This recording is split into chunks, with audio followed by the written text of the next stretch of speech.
Salut les filles, j'espère que vous allez bien. Ici Anne-Lise du site blogtrepreneur.com et j'aide les femmes entrepreneurs comme toi à transformer leur vie, un challenge à la fois. Et on se retrouve aujourd'hui pour parler justement des challenges. Et ce dont on va parler au programme, c'est des quatre étapes incontournables à suivre pour réussir ton prochain challenge.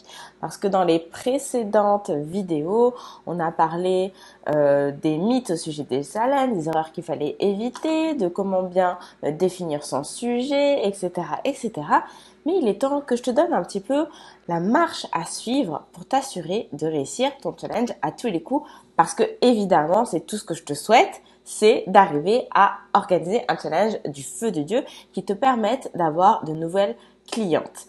Si d'ores et déjà, tu sais que les challenges sont faits pour toi, et franchement, pour moi, c'est une évidence, c'est fait pour toi. C'est le moment d'aller sur blogtrepreneur.com/challenge parce que tu le sais, je forme les entrepreneurs à organiser leur propre challenge et je les forme même de façon super personnalisée via le cercle des challengers. Et le cercle des challengers, il vient juste de démarrer. Et hier, elles ont eu le premier module de formation et la semaine prochaine, on a notre premier appel de groupe.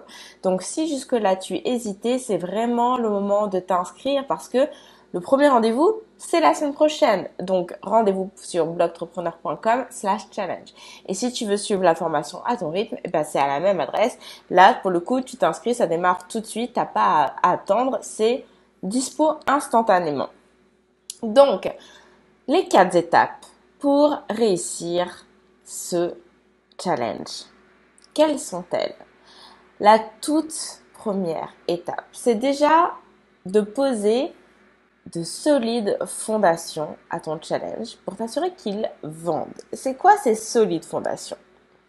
C'est d'abord bien penser le message que tu vas transmettre tout au long de la semaine. Tu veux bien définir ton message pour être sûr de toucher la bonne audience pour arriver avec la bonne offre. Autrement dit, ça veut dire que en amont, tu dois définir très très clairement à qui est-ce que tu vas t'adresser et qu'est-ce que tu vas vendre à la fin. Pourquoi? Pourquoi c'est aussi important? Parce que ça, en fait, à vrai dire, c'est l'erreur classique qui fait que les challenges tombent à l'eau, dans le sens où ça convertit pas, t'arrives pas à vendre. Parce que souvent, les gens se disent, ah bah voilà, moi je vends ça, donc je vais créer un challenge autour de ça et puis forcément ça va marcher. Mais non, ça marche pas comme ça. Il faut être super stratégique. Il faut vraiment savoir exactement à qui s'adressent tes produits. Et en fonction de à qui ils sont destinés, tu vas réfléchir à quelles sont les problématiques communes rencontrées par ce type de profil de personnes. Quelles sont leurs aspirations profondes? Et en quoi est-ce que mon produit est réellement en mesure de pouvoir les aider, les accompagner, résoudre leurs problèmes? Ce que je veux dire par là, c'est que ce que je veux te montrer, c'est que le raisonnement est inverse. On part pas du produit pour se dire je vends ça, je vais faire ça un challenge là-dessus.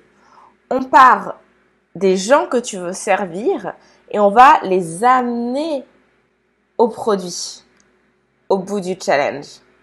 C'est une façon de raisonner qui est totalement à l'inverse. Et c'est en te positionnant de cette façon que tu vas pouvoir vraiment t'assurer de pouvoir vendre à la fin de ton challenge.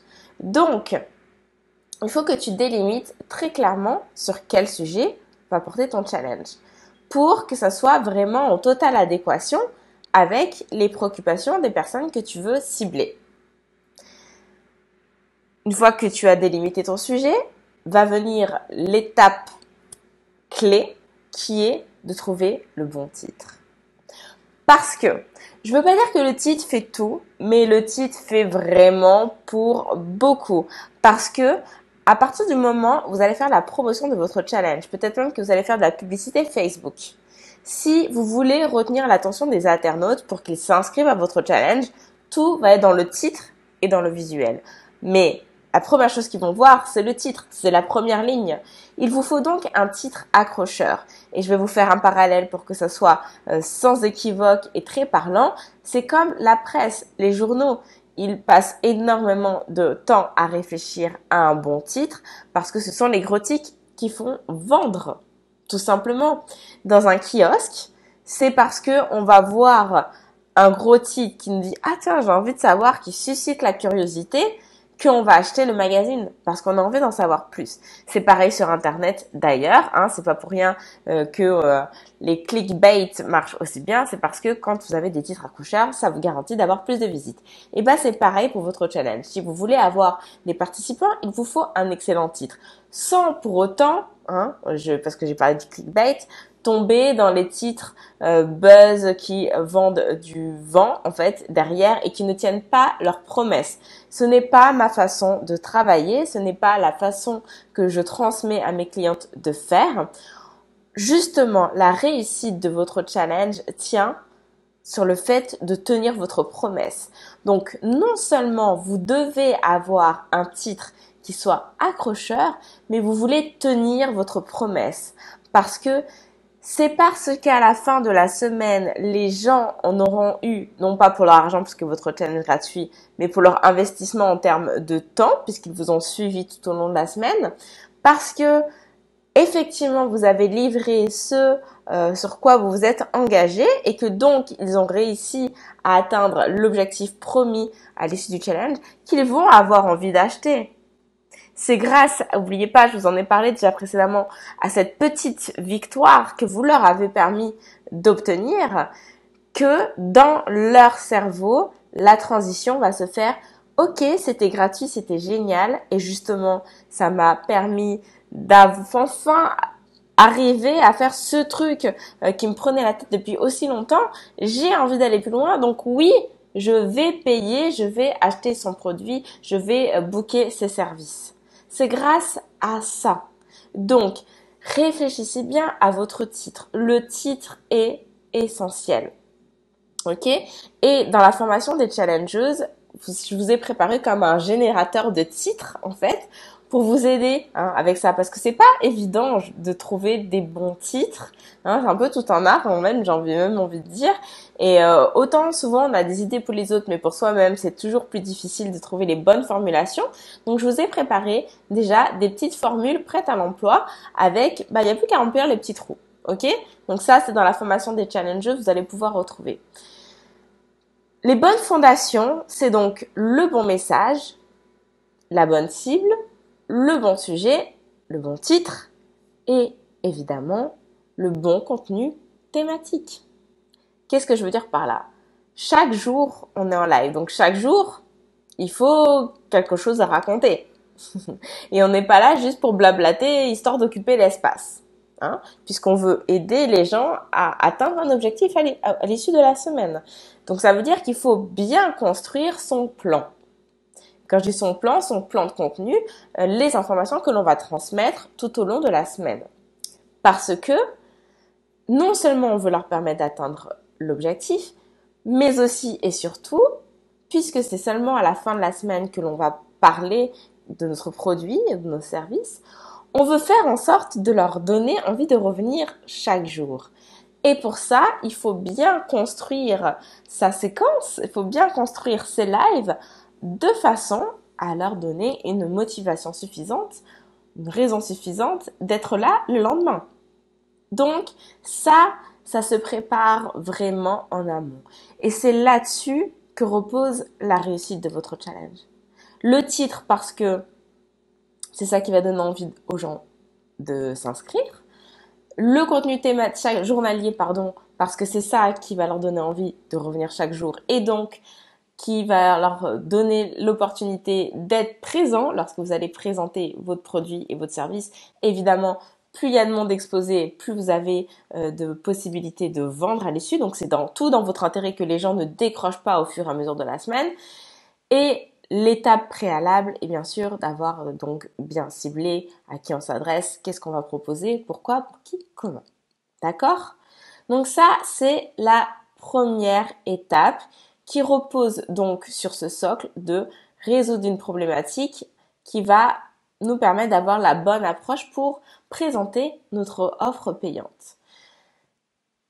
Je vous ai préparé bien évidemment un cahier d'exercices. Vous le savez, dans ma façon de bosser, j'aime donner des leçons et des exercices pratiques à mettre en place. Donc vous avez tout un cahier d'exercices au sein des challengeuses pour vous accompagner dans la construction de ces étapes nécessaires, de ces sous-étapes, là, ces petits points que je vous ai évoqués pour être certaine de ne pas faire fausse route. Ceci est la première étape. Si ça fait du sens pour vous, je vais vous mettre des petits pouces dans les airs pour valider que c'est clair. Deuxième étape pour assurer la réussite de votre challenge, c'est de bien vous organiser pour pouvoir lancer votre offre en toute sérénité. Parce que un challenge, surtout la première fois, c'est quand même assez stressant, on va se le dire. Et c'est normal, ça fait partie du jeu. Plus vous allez le faire, plus vous allez être à l'aise et ça va aller. Mais c'est stressant et surtout, ça va vous demander beaucoup d'énergie parce qu'il va falloir être présente face à la caméra, souriante, dynamique et envoyer du lourd pour que les gens aient envie de vous regarder et ne décrochent pas. Donc, pour être dans les meilleures dispositions possibles lors de cette semaine. Ça veut dire que au préalable, vous avez préparé tout ce qui doit être fait, histoire de ne pas vous laisser dépasser, de ne pas finir en burn-out à la fin de cette semaine de challenge. Parce que honnêtement, je vous garantis que ce que vous voulez avoir à votre agenda lors de cette semaine de challenge, c'est juste d'être en live et c'est tout. Ok? Ne faites pas les choses à la dernière minute. Il n'y a rien de pire. Vous allez être tellement mal. Vous allez être super stressé. Vous allez vous sentir dépassé par les événements. Vous allez vous dire, mais plus jamais je veux refaire ce genre de truc. Quelle idée, ma prise. Non, c'était une très mauvaise idée. Non. Préparez en avant. C'est pour ça d'ailleurs qu'en ce moment, là, l'été, c'est la parfaite saison pour préparer votre challenge pour septembre. Septembre, c'est top parce que les gens sont dans la dynamique de rentrée. Ils sont prêts à prendre des nouvelles résolutions, à démarrer du pompier, ils sont motivés, pleins d'énergie. C'est en septembre que vous voulez lancer votre challenge. Donc, pour être prête pour votre challenge de septembre et être sereine, zen et bien dans vos baskets, c'est maintenant qu'il faut préparer votre challenge. C'est maintenant que tout le travail préparatoire se fait. C'est pas pour rien que je suis en live là aujourd'hui avec vous, parce que je veux que vous démarriez votre préparation de challenge maintenant. D'où l'intérêt de rejoindre les challengeuses maintenant. Donc, qu'est-ce que vous allez préparer? Exactement. Ce que vous voulez préparer en amont, c'est tous vos emails. Parce que, oui, c'est pas que du live. Il y a aussi des emails. Il y a les emails de bienvenue, il y a les emails de replay tous les jours, il y a les emails de vente, mais aussi tous les visuels de promotion, les visuels pour la publicité si vous en faites, les posts dans le groupe Facebook pour animer le groupe. Ça, c'est du boulot. Il y a aussi des pages à créer, etc., etc. Ça prend du temps. Ça se fait pas en 2 jours. Vraiment pas. Ça prend des heures et des heures de travail. Surtout, si vous n'avez aucun modèle, aucun exemple sous les yeux. Vous pouvez gagner du temps si vous avez des templates pour vous aider. Sinon, va falloir aller chercher tout ça dans votre cerveau et vous assurer que vous ne manquez rien. Pour les challengeuses, je couvre vos arrières puisque les challenges, j'en ai déjà fait un sacré paquet. Donc, vous avez tous les exemples d'emails, que ce soit email de bienvenue, de replay, vous avez tout ça. Les pages d'inscription, vous avez des exemples. Je vous montre même comment les créer ces pages pour vous faire gagner du temps, juste. Pour vous faire gagner du temps et aller à l'essentiel. Le plus important étant, parce que moi, c'est là que je veux que vous consacriez votre énergie, c'est à bien définir votre stratégie de contenu parce que c'est ça qui va vous permettre de vendre. C'est ça le plus important. C'est pas les emails, c'est pas les visuels, etc. Donc, il faut prendre le temps de le faire, mais si vous pouvez vous économiser du temps en vous inspirant de modèles, j'ai envie de vous dire, faites-le parce que c'est pas ça le plus important.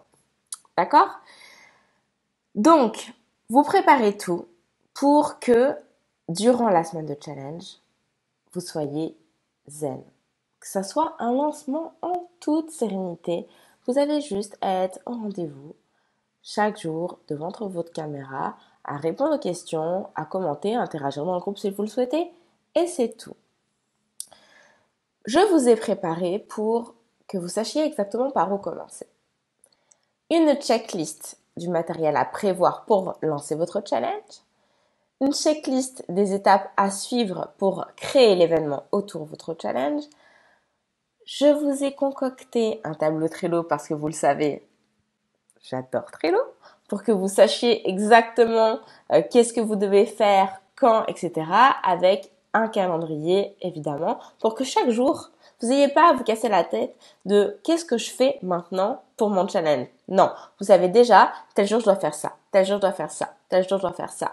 Vous avez Trello, votre centre des opérations, vous ajoutez les informations, tous les emails sont préfaits, les pages d'inscription, vous avez exactement la marche à suivre. Vous avez juste à vous laisser guider, ok? Comme ça, on se casse pas trop la tête sur tous les trucs techniques, pratiques, organisationnels. On suit le plan et après, c'est plié. Troisième étape, essentielle pour réussir son challenge, mobiliser une audience. C'est un petit peu évident, mais si vous avez personne qui participe à votre challenge, il y a peu de chances que vous arriviez à vendre quoi que ce soit. Je pense que c'est assez logique. Donc, vous voulez arriver à mobiliser le plus grand nombre de personnes pour votre challenge. L'objectif, c'est d'arriver d'avoir le maximum de personnes. Comment est-ce qu'on fait ça? Vous pouvez vous y prendre de deux façons. Tout d'abord, une communication organique. Organique, c'est-à-dire naturelle, non payante. Donc, vous, autrement dit, vous allez faire l'effort d'en parler. Et cet effort-là peut être fait à la fois de façon en ligne, sur vos réseaux sociaux, votre site web, etc., mais aussi dans la vraie vie. Si vous avez des réseaux de partenaires, n'hésitez pas à faire appel à eux pour qu'ils transmettent l'information que vous allez organiser un challenge sur Internet. Tous les moyens sont bons pour arriver à toucher une audience. Ok? Donc, faites-vous plaisir, parlez-en, parlez-en, parlez-en, parlez-en. Ok? Et ne parlez pas la veille pour le lendemain. Il faut s'y prendre à l'avance. Vous pouvez également utiliser la publicité Facebook pour arriver à toucher une nouvelle audience. Moi, généralement, ce que je conseille à mes clientes pour le tout premier challenge, c'est de le faire uniquement de façon organique. Encore plus si vous avez déjà une communauté. Parce que ça va vous permettre de vous mettre le pied à l'étrier, de tester votre audience, de tester votre offre et de connaître vos chiffres, de connaître vos taux de conversion, d'avoir une première entrée d'argent qui est 100% bénéf pour vous puisque vous n'avez rien payé en publicité. Et comme ça, à la prochaine édition, vous savez exactement combien vous pouvez vous permettre d'investir en publicité Facebook et vous avez même de l'argent pour investir là-dedans puisque vous avez fait votre premier challenge qui a été tout bénéf. Et ça va vous permettre ainsi de pouvoir monter en puissance puisque vous connaissez votre taux de conversion, donc vous savez que si vous voulez atteindre tel objectif en chiffre d'affaires, il vous faut tel nombre de personnes qui participent au challenge et donc investir tant en publicité. Ne vous inquiétez pas pour ça. Dans la formation des challengeuses, j'ai tout un module sur la publicité. Non seulement je vous montre comment créer vos publicités, comment c'est fait pour faire les tests, etc., mais aussi comment arriver à évaluer c'est quoi le budget nécessaire à investir. J'ai des tableaux Excel en fait pour ça qui vont vous guider, qui vont tout calculer en fait automatiquement. Donc ne vous embêtez pas avec ça, c'est tout prévu. Je vous invite d'ailleurs à ce sujet, si vous ne l'avez pas déjà fait, à regarder le live que j'avais fait sur les mythes qui disent, un des mythes étant qu'il faut du monde pour que ça marche. Pas nécessairement. Vous pouvez tout à fait faire un challenge, un premier avec une centaine de personnes et avoir d'excellents résultats. Je ne m'attarde pas plus là-dessus parce que je l'ai déjà expliqué, donc je vous invite à aller voir cette vidéo à ce sujet. Et enfin, la quatrième et dernière étape indispensable pour réussir votre challenge, c'est d'expérimenter et de passer à l'étape supérieure. Parce que oui, les filles, l'idée c'est pas juste de faire un challenge et de s'arrêter là. L'idée c'est que Vous allez créer votre challenge pour avoir entre les mains une recette hyper puissante qui vous permette de déployer l'artillerie lourde et de monter en puissance avec votre entreprise. Cette montée en puissance, c'est plus de visibilité, plus de ventes, plus de gens inscrire votre mailing list, agrandir votre communauté. C'est-à-dire que l'effort que vous allez déployer la toute première fois pour créer tout le matériel nécessaire, pour créer votre présentation, savoir définir votre stratégie de vente, etc., créer votre page de vente, j'en ai pas parlé, mais ça aussi, la page de vente, c'est important. Dans la formation des challengeuses, je vous avais un template tout fait d'une bonne page de vente. Vous n'avez plus qu'à remplir. Si vous êtes un peu perdu avec ça, ça va tellement vous aider. Tout ce temps que vous allez consacrer à faire ça. La deuxième fois, vous allez faire votre challenge. La troisième, la quatrième, la cinquième. Qu'est-ce qu'il vous reste à faire en fait? Tous les mails sont rédigés, la page de vente est faite, les visuels sont faits, tout est fait. La seule chose que vous avez à faire, c'est d'être en live devant la caméra. Donc, non seulement vous allez être tranquille, vous allez pouvoir passer du temps à faire d'autres choses, mais en plus, parce que vous connaissez vos chiffres désormais, vous connaissez vos taux de conversion, vous connaissez votre audience, vous savez comment leur parler, vous connaissez tout. Votre seul travail à faire, c'est de vous atteler à avoir de plus en plus de monde. Vous ne faites pas plus d'efforts. Vous avez juste une audience qui s'agrandit. Soit de façon organique, soit avec la publicité, les deux. Ma recommandation, c'est les deux. C'est de jouer sur les deux. Vous faites pas plus d'efforts, vous faites la même vidéo, qu'il y ait 10 personnes ou 10 000 qui la regardent, vous faites la même chose, vous parlez. Et c'est tout. Les mails sont envoyés, pareil. Les visuels sont postés, pareil. Vous ne faites pas plus d'efforts, mais par contre, ça vous rapporte beaucoup plus d'édition en édition. Parce que vous prenez confiance en vous. À la caméra, vous êtes à l'aise. Vous êtes percutante puisque vous connaissez votre audience. Vous savez là où il faut insister. Vous savez là où les gens, ils ont besoin d'être boostés. Comment débloquer les choses, comment amorcer la vente. Vous savez tout ça. Vous êtes bien et ça se sent à l'écran. Ça donne envie aux gens de vous rejoindre, d'acheter vos produits, de s'inscrire à vos coachings, etc., etc. Vous n'avez pas plus d'efforts à faire. Mais par contre, vous avez un retour sur investissement qui ne fait que augmenter. C'est pour ça que les challenges sont extraordinaires. C'est pour ça que mon entreprise a été propulsée en tout juste 1 an. C'est grâce à cette puissance qu'ont les challenges. Et ça peut paraître déroutant de faire encore et encore et encore le même challenge.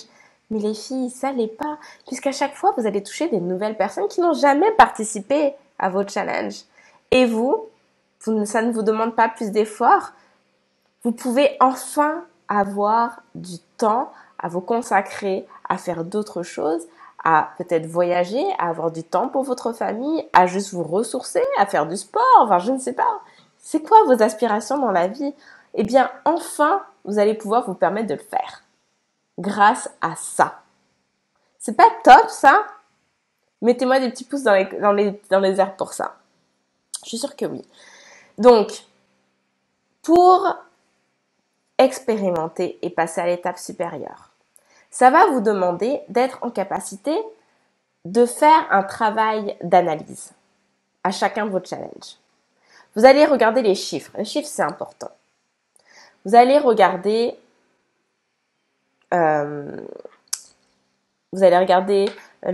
l'engagement des gens, le nombre de ventes, les résultats, etc. Vous allez en fait faire Vous allez faire une évaluation de votre challenge qui est quantitative, mais aussi qualitative. Et du coup, à chaque challenge, vous allez pouvoir recalibrer pour arriver à avoir un impact encore plus grand et avoir des résultats encore plus significatifs d'édition après édition. Et pour ça, je vous ai préparé une fiche de suivi à remplir pour être certaine d'aller chercher les bonnes informations au bon endroit. Et parce que la finalité, on s'en est pas parlé, mais c'est que Une fois que vos challenges, vous l'avez fait, refait et ainsi de suite, rien ne vous empêche d'automatiser. Imaginez-vous avoir un challenge qui tourne en automatique et qui vous rapporte des clients sans avoir absolument rien à faire. Vous avez juste réutilisé du matériel que vous avez déjà créé. C'est possible. C'est ce que j'ai fait. C'est ce que je fais chaque jour avec mon challenge automatisé qui amène vers mon membership. Est-ce que c'est pas encore plus puissant, ça? Moi, je trouve que oui. Personnellement, je trouve ça magique. Et vous pouvez mettre ça en plus, vous aussi. Alors, si vous avez des questions par rapport à tout ce dont on s'est parlé, ces 4 étapes, je les récapitule. Étape numéro 1, poser de solides fondations d'un challenge qui vend. Étape numéro 2, bien se préparer pour lancer son offre en toute sérénité. Étape numéro 3, mobiliser une audience.